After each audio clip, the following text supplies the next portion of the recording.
I'm Travis Bader, and this is the Silvercore podcast.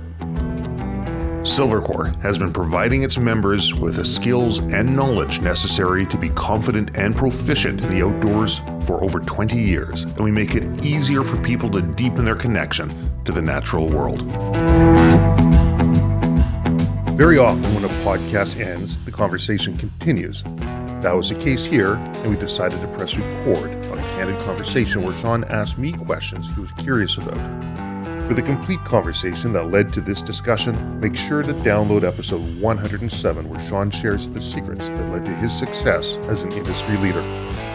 If you enjoy the Silvercore podcast and you'd like to see more, the biggest thing that you can do to help us grow is to like, comment, and share with others.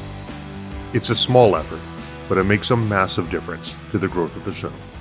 Thank you. All right, brother, I got a question for you. Yeah. Okay, so why this? Why this podcast? You know, it's one of these things. I looked at what was happening in my sphere, in my business, and there was a hell of a lot of negativity that you see, whether it be on a social side from firearms or hunting and people against that, whether it be within the industry itself. You know, you're in the real estate industry. I'm sure there's all different types of characters, and there's those that will strive hard to build the biggest building and build a community around them to build it up. And there are also those that will try and torch everybody else's building so that theirs looks the biggest. And I was encountering that numerous times. And I thought, this is what I know. This is what I do. Do I want to just endeavor in a different direction, or do I want to see if I can be the person to bring some positivity and change into an industry where I'm experiencing difficulty and negativity? So that was the advent of the Silvercore podcast. It was specifically designed to bring positivity into the industry and to highlight people's passion and share that passion with others. What do you feel that, let me rephrase, business or people that are out there, like a very similar question to what you've asked me earlier, is like, what are some of the changes you feel that we need to be doing as a society to better, gun advocacy and all the other kind of things that you're involved in and we've been talking about? It's similar to what you're talking about before, which is to have an open mind, to separate the individual from the idea, to realize that a lot of us are all striving to get to the exact same place. We're just taking different paths to get there. And that place that we're trying to get to, if we can take a step back and look at that and say, is that worthwhile? Is that a place where we want to be? And if so, are we able to be tolerant of these other paths? And in fact, is there a way we can work together to get there? And that one piece of the puzzle, that work together to get there, is a one piece of the puzzle that I found to be lacking in so many areas, because the person who wants to work together the most will oftentimes find themselves being the one who does the majority of the work, who gets taken advantage of or forgotten if things start to get tough or difficult. So I think it's a process of realizing that's human nature and then surrounding yourself with the right quality of person. And so right now, how we find ourselves, let's just say in like the whole firearms community and what's happening. Like, I know there was lawsuits between major organizations and all these other kinds of things. Are we cannibalizing ourselves? What are some of the things that, as a community, because you're in this community more than anybody I know, what are some of the things that we should be doing to kind of, help to be that 1 foot forward? Like, how do we bring these people together when you have people with the exact same minds? One might just be a little bit more extreme than the other, or whatever it is, right? For lack of a better word. But how do we bring these communicated? Because I feel like if we're bickering and fighting, we're definitely not moving forward. No, and you're not. And if I'm to extrapolate from lawsuits and community, you're probably talking about different advocacy groups that are out there. And the power struggles that have happened, and really none of them are blameless. There is no one single white knight in all of this. And some of them have weaponized their followers in the hopes of getting more followers and to try and defeat others. I think that is one area that has been so disheartening when you look at it, is the amount of infighting. And you'll find that at every level, at the high levels, at the low levels, whether it's your local club and they get in there and says, well, I don't care about this law that's coming through because I'm not a pistol shooter, or I don't have restricted or prohibited, or I'm only black powder. Yep. And I think the biggest benefit that this community in general, whether it be the firearms community or the hunting community, can look at is, what is our guiding light? Do we have an overarching goal that we're looking to get towards? Like, if people say, no, from my cold dead hands, and they ain't getting just one, and okay, that's one stance. That's one way you can go towards it. Yeah. But you also realize you're going to alienate a hell of a lot of people in the process.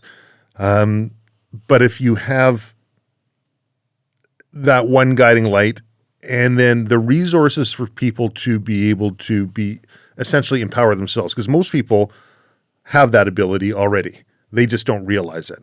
So waking people up to the fact that they have that ability, and maybe just providing them resources where you can say, you don't need an organization to go and do these things for you. In fact, all of you individuals are so much more powerful on your own. Mm-hmm. That organization, lean on them and make them work. Have them provide you as individuals with the tools so that you can go out there and sing from the same song sheet and approach in a similar way. I think that would probably affect the greatest amount of change and compassion. Be compassionate, because what you're looking at is something that can some people have been negatively affected by firearms, and never in a million years am I going to try and tell them that guns are a good thing, or try and endeavor in some sort of rational argument on an emotional level. It's you're not doing them or yourself or anybody any favors. Be compassionate. Realize that there are different ways that people look at these things, and maybe it's surrounding ourselves with the right community and then working together. That's actually, I was going to ask you that as well, because I'm in the community, like I'm part of the Wild Sheep Society and so on and so forth. I'm a member at the Poco gun range and Mission gun range and so on and so forth. So I try to be around it as much as I can, but I'm the first one to say, like, I never go to general meetings. I never do any of these things. So, I got to practice. Yeah, why would you? They're boring, right? Yeah. There you go. And is there a lack of community that might help these things? Because like you said, and I've generally heard this, and I've seen these on these BC hunting forums and all this other kind of stuff, like, oh, I don't give a rat's ass if they take all pistols or black guns away. They're only just machismo guys trying to be cool anyways. And, I use my gun for hunting. They'll never take that away. And then sure enough, they take away, 10,000 Joule or whatever, know what I mean? And it does start affecting them. Is that because we have separated ourselves within and created micro communities? I think in general, most of these, what's the best way to say, firearms owners or whatever, I feel like a lot of us are very independent individuals, and I'm somebody that goes in the woods. I can take care of myself. I don't need everybody, kind of thing. You know what I mean? So does that play in the fact of why we haven't come together and been so cohesive in the movement? Like, what are some of the things that you think we can do to bring this to bring everybody together, more or less, and kind of bring us on the same page and have that empathy and compassion for each other's sports and firearms in general, versus just like, this is mine and only mine? I think it comes down to normalization. And I think you talk about these micro communities, and they're there. There's always going to be, doesn't matter what activity people get into. You're going to have golfers, and then you're going to have people that get right into it. Yeah.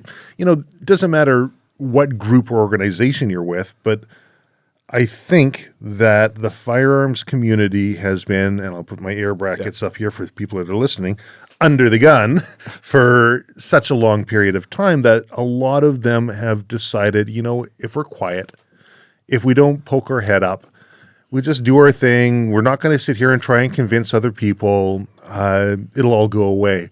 But there's just a massive machine behind the, whether intentional or otherwise, the anti-gun or anti-hunting movements. Yeah. Some of it's very much intentional. Some of it maybe not so much. Firearms are glorified in media. Yeah. People think of a police officer and, give me a couple objects that a cop is. They don't think of a pen and paper. They don't think of all the things that a cop is. They think about that very small thing, which is a gun on the hip, right? Yeah. Badge, gun, right? Firefighter is going to be hose and bucket, right?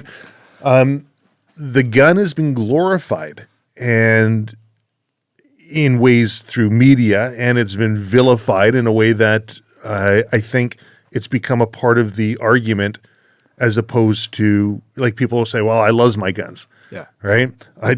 You're not going to take one and I'm going to fight for every last gun. And then the other side might say, no, every gun should be gone. But what are we actually talking about? Like, what's the end goal? Like, if you ask any gun owner out there, they'd say, yeah, we don't want to see shootings. We don't want to see gangsters out there running around with them. We don't want to see kids taking them to school. Mm-hmm.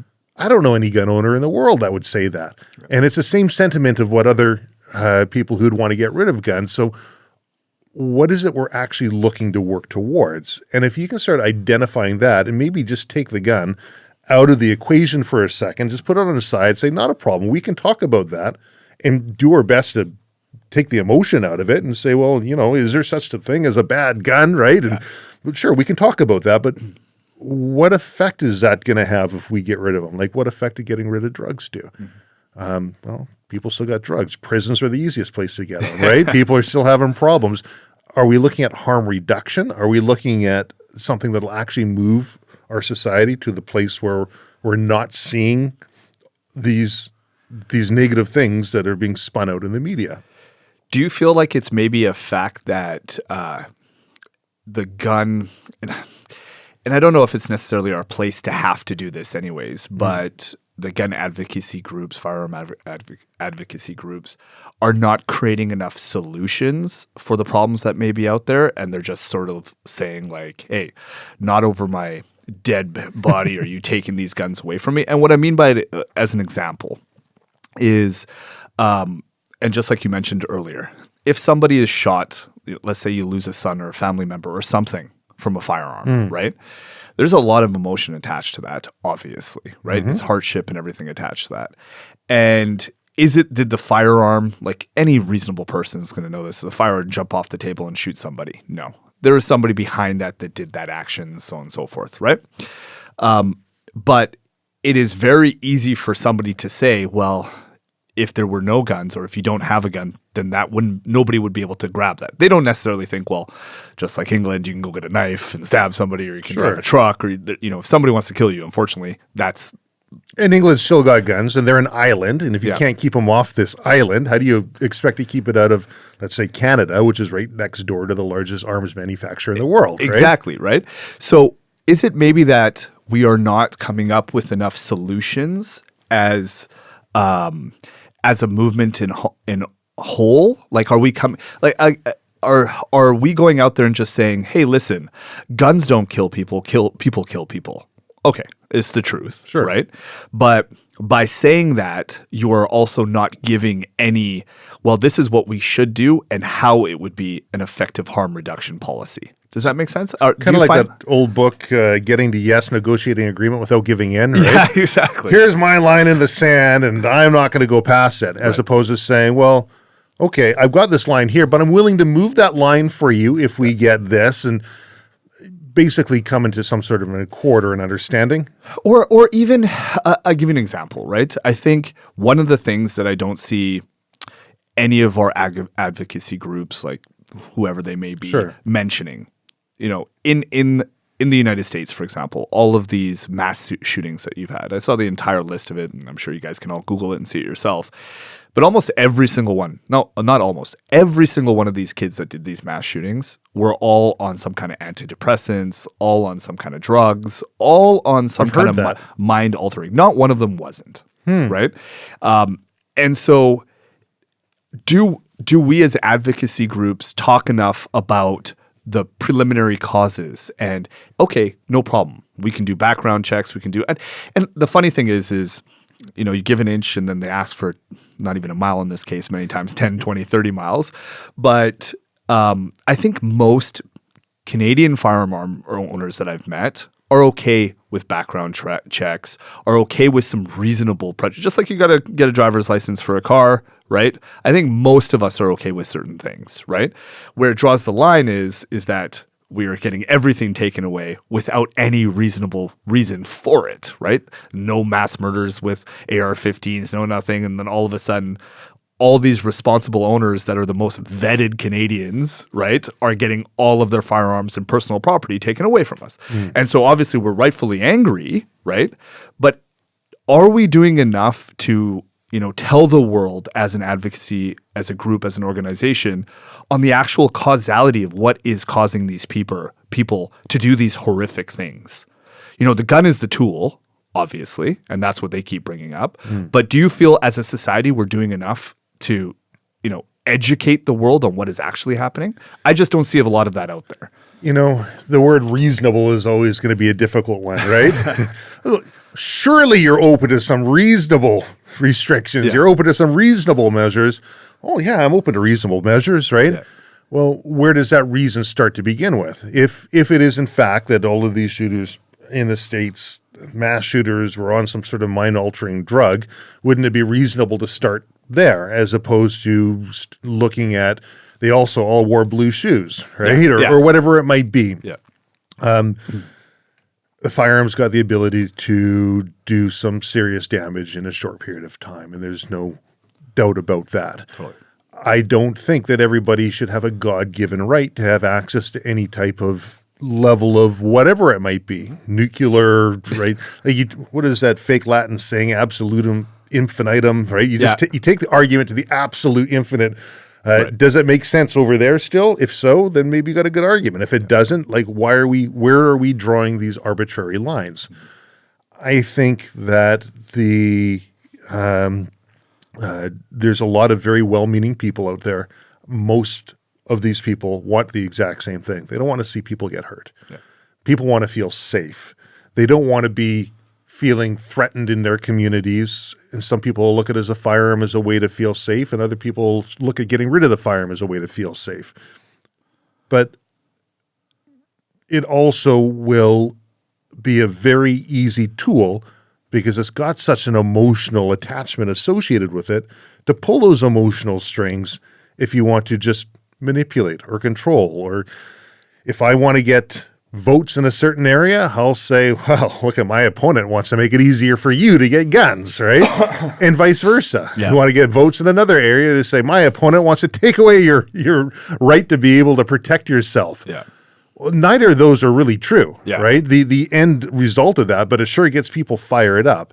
The minutia of it can get boring for people. Yeah. What? You mean we have to actually talk to our children and raise them in a certain way, and there's some things that we can do as a society and as family to be able to look out for these pre-fight indicators or pre-threat indicators, and we have to start providing people necessities. Like a lot of times these things are happening.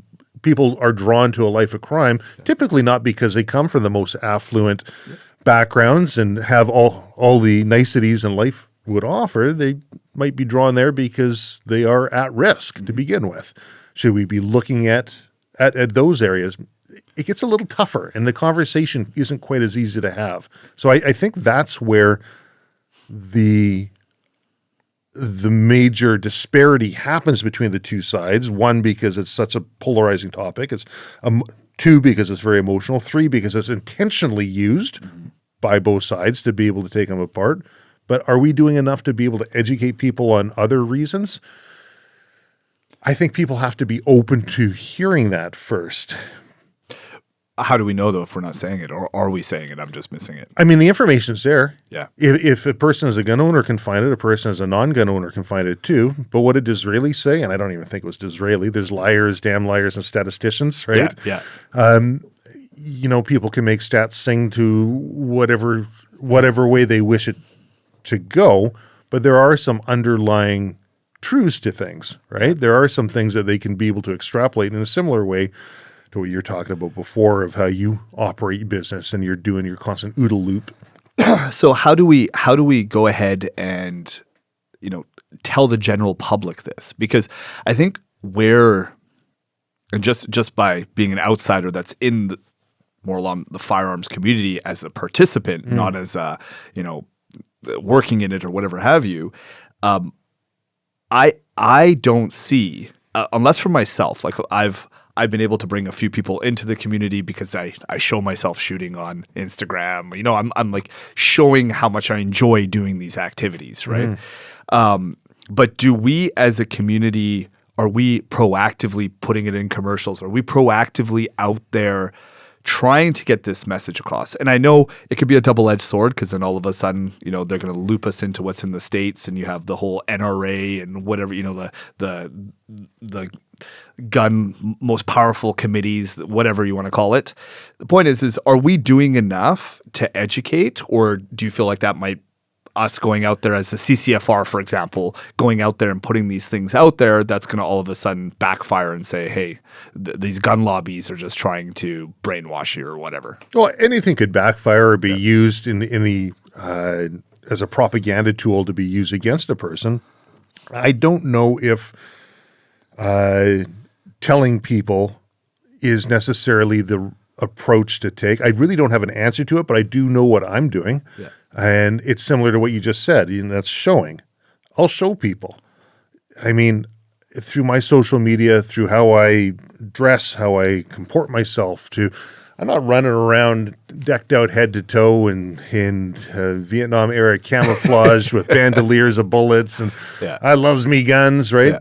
You know, I'm doing my best just to be a normal individual who contributes to the community and works really hard to bring everybody else up around them into a better place and to assist those who are worth assisting and open to assistance to be a better person for themselves without making the gun or whatever the cause be the focus of the attention. It just so happens to be an ancillary byproduct of it. Right. And, you know, Shane Mahoney's a renowned conservationist out of Newfoundland, a very good orator, well-spoken. And he says, you know, one thing for the hunting movement is to find something that has the public's attention rather than saying hunting's good and this is why, and here's all the stats on the animals. And people they tune out. They I just saw a picture of a wolf and it looks like my dog and it was shot and I feel bad, right? He says, well, why don't we look at a movement that's gaining popularity and has been for some time, and that's just you're eating local and the 100-mile diet and all the rest, and we'll just emphasize that. Hunting also happens to be a part of that, but we're not trying to force it down somebody's throat. I don't think that we exclude those who want to forcibly try and stand up and say this is a way. Like, I don't think there's just one way, but I think for the general population, the masses, if they just realize that, you know, our doctors, our lawyers, our judges, our police officers, our professionals in our community, teachers out there, they hunt, they have firearms, and they're productive members. And I think that sort of a approach would perhaps paint a different picture than what people typically see, which is 6 o'clock news, and here's the gangbanger out there, right? So it's more of a normalization of showing that like this is something that everybody does. And it's funny that you mentioned that because I don't want to tell you the exact, because I'd be lying, the exact stats on it, but Ohio and Idaho and all these things in Utah, the amount of tags that have gone or been applied for because of Joe Rogan and because of Cameron Hanes and because of all these guys saying like that's all I eat is elk now, right? You know, like, and it's been this, instead of hunting, it's lifestyle. It's like I only eat organic. I train every day. I do cold showers or cold baths. I do this, and I eat elk. Yeah, right. And they're contributing members of the society who are doing something that's productive, and they're an aspirational figure that other people say, you know what, if they can do it, I can do it too. So maybe is that one of the next steps then? Is that something you're saying, that these people that are normal contributing members of society should be just a little bit more outspoken? Is that something that we could ask for or hope for? Perhaps. I think the biggest thing is just don't get baited into the argument that you didn't want to have to begin with, because there's a losing proposition on some of these arguments. And guns are bad, guns are good. Well, guns are neither good nor bad, but thinking makes it so, right? Yeah. To misquote Shakespeare. I think the argument has just been wrong for a very long time, both intentionally and unintentionally. I think that people should they don't have to force their opinions and beliefs down people, but they also have to realize that those who are trying to force their opinions and beliefs, there should be a check and balance in that process and not get baited into being the opposition of a certain thing, but you're opposing someone's ability to force their will or opinion on you without the ability to have a reasonable retort back. Right. Well, that kind of leads to a question I have for you. Okay, so I've been looking at getting a trap line. I'm getting my pilot's license and hopefully my float designation. How do I get an ATC? That's an excellent question. I'm glad you asked that one. And float plane, awesome. My son is working towards his pilot license at the moment now, and I know he's going to want floats as well. He says, where is he doing it? Charlie Zulu Bravo Bravo here at Burnaby, cool. Or Boundary Bay, sorry. Very cool. But yeah, he's done his ground school a couple of times. He's only 14 right now. But, oh, wow. That's very cool. Yes, he's done ground school a few times. He's just working up his hours now, done his tests, got everything under his belt, and he's just got to finish up his hours and get himself through. But it's such an amazing experience. There's I've been boating my whole life. I have my motorcycle license, all that kind of jazz. But flying, I way underestimated how much work it is. So it's a lot of work, eh? Holy cow. And like what you have to memorize and it makes sense, but I just thought I'm just trying to like fly a Cessna with floats, right? And what work do I have to do? And they're dead easy to fly, like really when you're up there, but there's a hell of a lot of work. Well, and the thing is what you have to learn is basically 75 or 80% of what the pilot does, because if you don't know how to do that stuff, you're going to drop the plane out of the sky. That's right. All this stuff kind of goes in there. So I way underestimated the amount of work it would take. But what I'm looking to do is obviously go hunting. I'm looking at guiding, trap line, something is, a down the line, not to say retirement gig, but other gig. Yeah. What do I do to get an ATC, man? So ATC, authorization to carry. A few different ways you can get one in Canada. One, you can be, your principal activity is to transport a cash or negotiables. So armored car guards, they get ATCs. They don't have a Queen's Commission like the police have. Police don't have firearms licenses unless they go out personally and get one. A little bit different rules there, just like our Army doesn't need firearms licenses to go out. And is it, sorry to interrupt, is it true that, because I've heard this, I think, like RCMP can't carry outside of duty? Yes and no. Oh, okay, depending, I guess, on what their role is or something, I guess, right? Technically, they're not supposed to be carrying outside of duty. If they get authorization from a supervisor, they can now carry outside of duty. Okay. So there's a yes and no, and there's a bit of a gray area. I think there is when the laws keep coming in and changing, there's always going to be levels to try and placate those who are going to be enforcing the laws as well too, right? You don't. It's just weird to me that a police officer that's their job, they walk around with a firearm, can't conceal carry or something like that. It's just one doesn't make sense for the other. That's all. But I guess it is what it is. It's laws. It's Canada. And there's a lot that might not make sense. But yeah, so your principal activity is to transport a cash or negotiables, armored car guard. Yeah. You got to go through some training. You got to realize that there's going to be less violent means available and how you can take them. They don't really have intermediary options like pulling out a baton or pepper spray or taser. They go from empty-hand defense to lethal force, right? So they don't really have the same force continuum that a police officer would have. Right. Mind you, their role is to leave, to run away. Yeah. So, but a week-long course, week to 2 weeks, depending on who you're doing the training with and the level of training that they're getting. Right. If your life is in danger, right? If there's a legitimate threat on your life, and the key word I think is police protection isn't adequate, okay, you can get yourself an ATC for that. We've worked with some, and the final hurdle for some individuals who had legitimate threats on their life, who were requiring the ability to carry a firearm, was we need you to get something from your local chief of police. Mm-hmm. Piece of paper saying that their protection is not adequate. Well, good luck finding that, right? Yes. Could you give me an example of like who would qualify for that? Like not, obviously don't give me exactly who they were, but like what kind of position would that be in? Is that like because obviously it's not going to be like, hey, you're a gangster, so you can qualify yourself, right? But the law is not, it doesn't qualify the individual. They just say that there's going to be some imminent risk to death or grievous bodily harm, and police protection is inadequate. So that could be the gangster, right? Technically, under the law, typically is something that's going to be given to, let's say, a judge during a period of time when they're working on a trial and there's been threats on their life, and and the police aren't, maybe they have a protective detail on them, but they can't be everywhere all the time for them. Yeah. So that's generally been, from my understanding, where the few and far between on the protection of life outside of your cash negotiables has been issued. But then there's the one that you're talking about, and people call it a WATC or Wilderness ATC. Yep. So they keep changing rules on that, and every time they change the rules, we here at Silvercore have always been the forefront of certifying new individuals who qualify to meet whatever the new rules are. I think it was around 96 put a person through, and 2000 they changed the rules, put them through, and there's essentially, it comes down to you're working in a remote wilderness area and you require a restricted firearm or a pistol to protect yourself, your life, from predatory animals. What's a remote wilderness area? I don't know, right?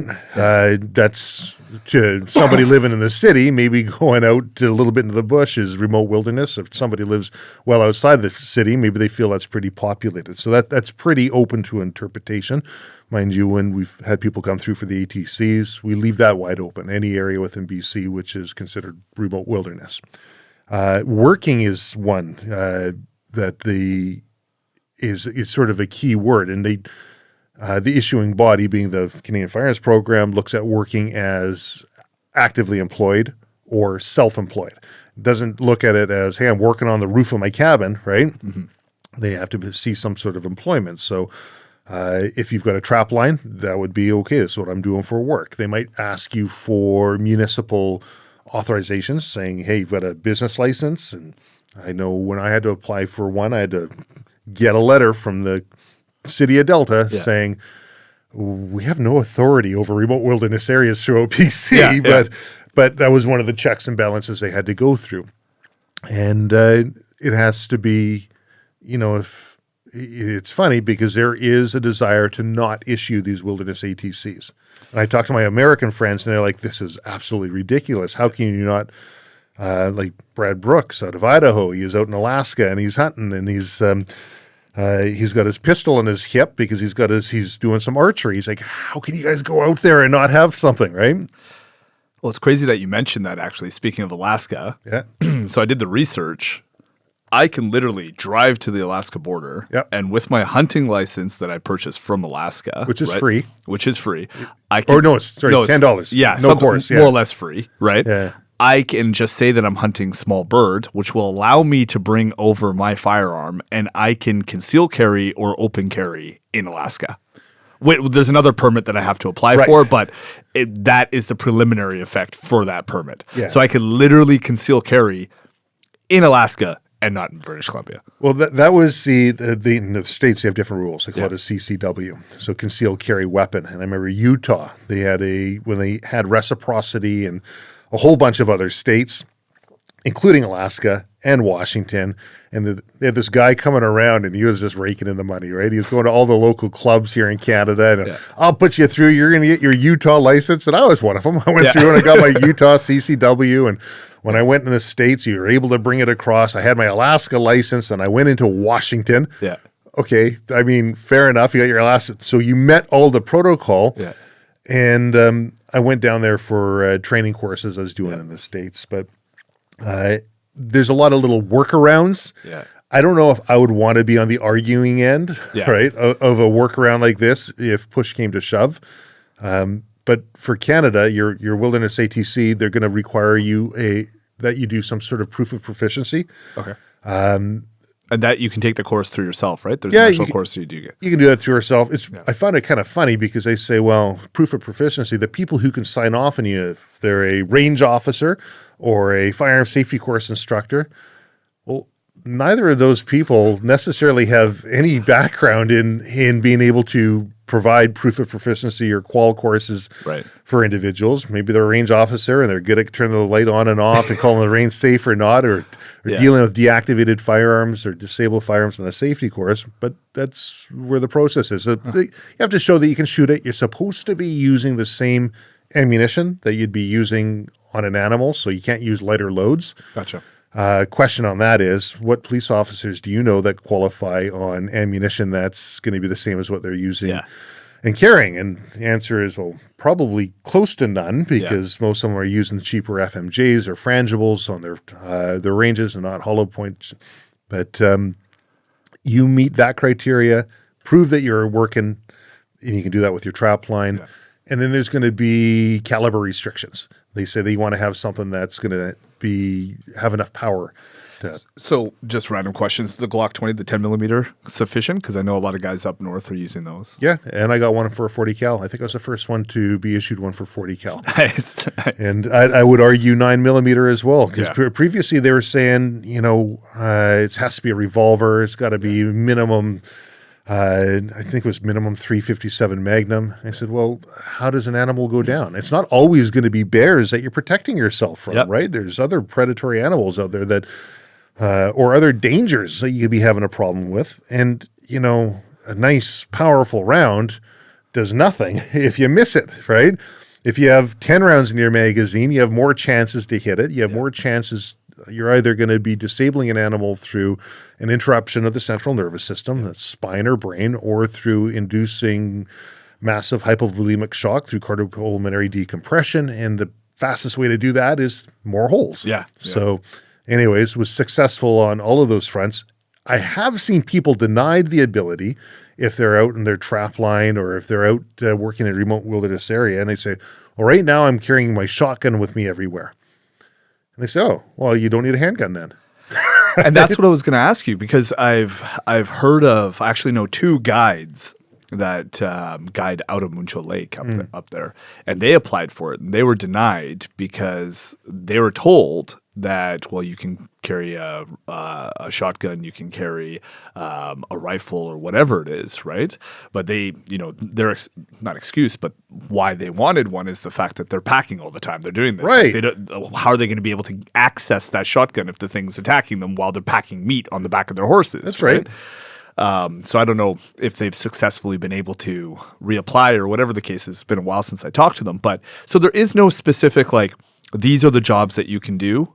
It's just, if it's and that specific job, because like that's one of the things I've heard as well, there's quite a few helicopter pilots that have it out there, because at the end of the day, they're in forestry or whatever, they're communicating quite, and they crash quite often, unfortunately. It happens. Yeah, not lethal in most cases, but it happens, and so that's the only way that they have no room to put a shotgun or whatever it may be in there. So they're carrying. So there is no specific job requirement or anything. Remote wilderness area. What is that? That's up to you to define. Working. What is that? Well, that's going to be a conversation. They're going to want to have a talk with you. Yeah. Which is a good opportunity for them to say, well, now you've been disqualified based off of our talk. Yeah. And I remember when I went through, every time they change the rules and they make it different, they say, well, come on in, let's have a little conversation about it. I'm like, why don't you send it to me in an email? I'm more than happy to, because I want to document the process, right? Because I want to be able to assist others so that they can go in the same route. Yeah. Not to cheat the system, not to scam it, not to find a workaround, but to know exactly what it is that's required and what isn't.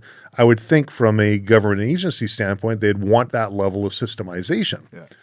And so it finally reached a point where they refused to do to provide the questions by email, because they said it could be dynamic, it could be changing. I said, okay, not a problem. I got you on phone now. Yeah. Let's do this. You can ask me all the questions you want. They said, okay, question number 1. I write it down.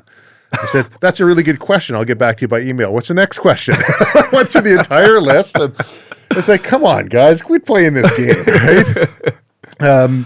So anyways, got all the questions. They now have a written form as well that you'll answer, and you'll put out your questions. Do know that there are some firearms officers out there that will try to disqualify you based on your questions. So the more succinct you can be when you answer them, to the point, truthful, obviously. The less you're providing for them to try and pick holes in.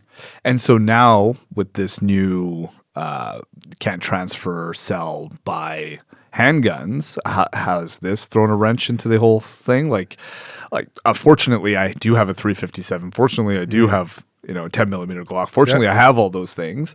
However, if I didn't and I needed an ATC, how would I go about doing that? Or is that just null and void now? Well, they keep making provisions, right? Is it null and void? No, there's always a way. Like, for someone to deny you the ability to protect your life, and I think that's one of the things that an approach that an individual should take, I would take, is to put that onus on the issuing party. Rather than them putting the onus on you and saying, well, you didn't meet the requirements, put the onus on them to be able to say, how are those requirements sound? And now if I get mauled and killed out there based on you and my inability to have anything else out there, you're going to wear this, right? Very few people want to wear that one. They'll try and find a way to pass it back. There are provisions for people who are working for them to be able to get handguns that are written in. But we've also got an election apparently coming up that's being rumored. So we'll see what happens there. Yeah, hopefully that changes a lot. And, I guess the other side would be, too, for businesses, there's nothing stopping an individual from starting a business. Yeah. Right? If you want to have all of there's always a way for people to be able to do things. If somebody says, oh man, I really want to shoot full auto and I want to have silencers and I want to and they go through the whole list of things that they want to do, a little bit of hard work, you can set up a business. There are businesses out there that do all of those things, and now you're able to do it, provided you're not just doing it for your own. Yeah. Right? And you can actually justifiably say, this is a business thing that I'm doing. Yeah. Go nuts. I mean, the requirements for a business are, in some cases, less stringent than for an individual.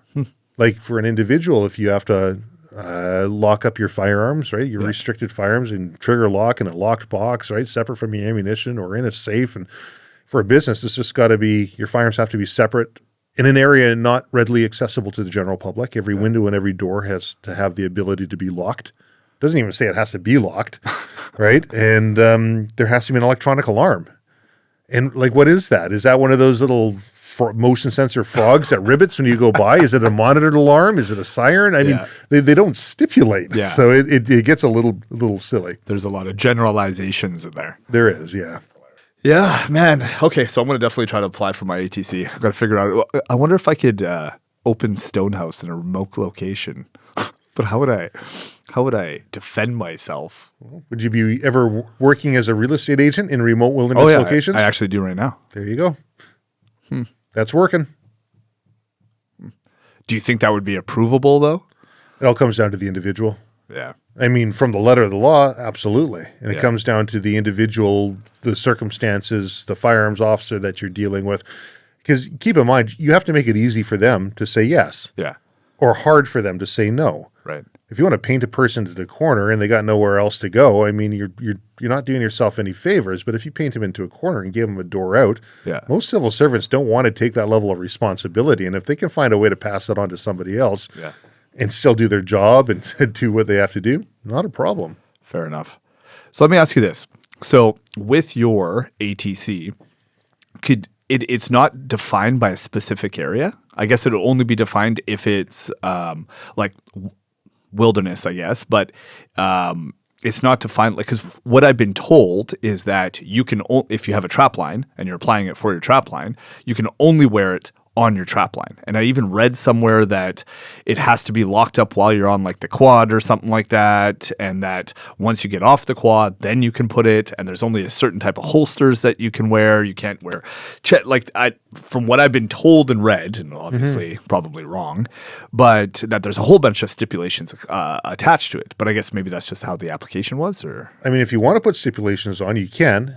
And if they ask you to put stipulations on and you do, they will gladly comply with that. Yeah. But it's similar to your authorization to transport.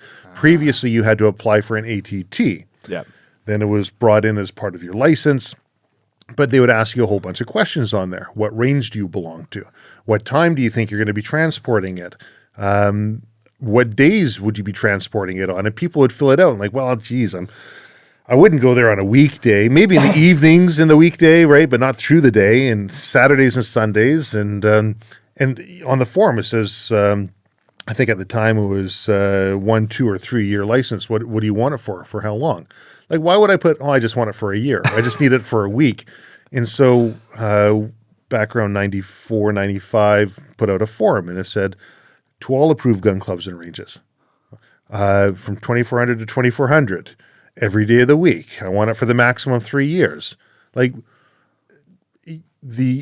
I get the intention behind some of these laws and rules. They don't want to see gangbangers run around with handguns and without proper permission, and it gives them another tool so they can say, are you right or are you wrong? But as a licensed firearms owner who's gone through proper training and criminal record checked and background checked and reference checked, and now that reference checks and all those checks go for a person's lifetime, what's the difference between them carrying a rifle, which is far more dangerous than a pistol, or a shotgun? So, sometimes the logic kind of goes out the window. And I think the firearms program looked at that. They'll make forms. Yeah. Sometimes the only teeth that some of these laws really have, or some of these rules that are in place, fall in place on the form. Because there's an order prescribing forms and licenses, and they'll say it's asked on the form, and so you have to fill it out. But there's nowhere in the law that says you have to put these things out. So it's a very interesting sort of thing. And it's we advocate for people's ability to be able to use things lawfully and safely, not to be cutting corners and skirting the rules here. But in the same breath, if there are rules that you're supposed to be playing by, it's important people know what they are. Yeah. So, just to clarify then, so let's say I get an ATC. Yeah. You're on your trap line. And I'm on my trap line, and I haven't specifically said that this is going to be for my trap line. This is going to be for trapping, but not specifically for that area only. Let's just put it that way. Now, does it have to be used on the job per se, like only? Or can I go hunting later on that day with a bow and carry my handgun with me? I think if you look at these things, there's two places that I'd put myself in, two positions. Number one, CYA. Can you articulate, right? Yeah. Can you articulate to a conservation officer or a police officer or whomever it might be that you are complying with the conditions of which your license was provided? Right. And number two, is this a position that you would want to defend in court? Right. Right. So if the answer is yes to both of those, then so be it, right? But if you're a little hazy on some of them, then I'd say I probably wouldn't, because the ends don't justify the means, and is that really worth it for you? For some of the people who are getting their licenses, they're going to be working, who knows, anywhere out in remote wilderness areas in BC or whatever province they're in, and maybe they're a free miner. They don't have a set trap line, or maybe they're looking for new trap lines they're going to be setting up, and they need to explore these areas. Just because you have a trap line and that's your one doesn't mean it's going to preclude you from looking in other areas and staking places out. So I would say, but the letter of the law basically says that it should be during the job, I guess, or it says working. Okay, so it's not just that I have to have that, and once I have a job and I use it for my job, I can use it for everything else too. I mean, if your job's as a guide, you might have an argument there, right? Right.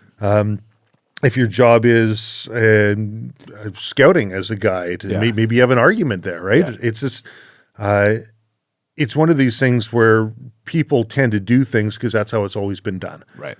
And it's okay to ask questions and to push back. And sometimes it just costs you your time. Sometimes it costs you your money.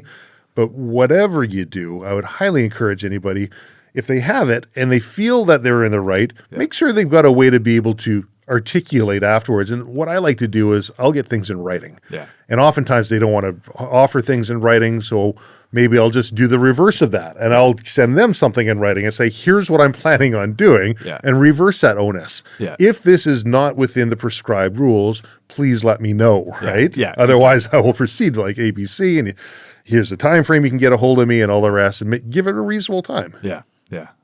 Awesome. But I'm not a lawyer. I can't give legal advice, but I can talk about some of the areas that we do operate in. Cool.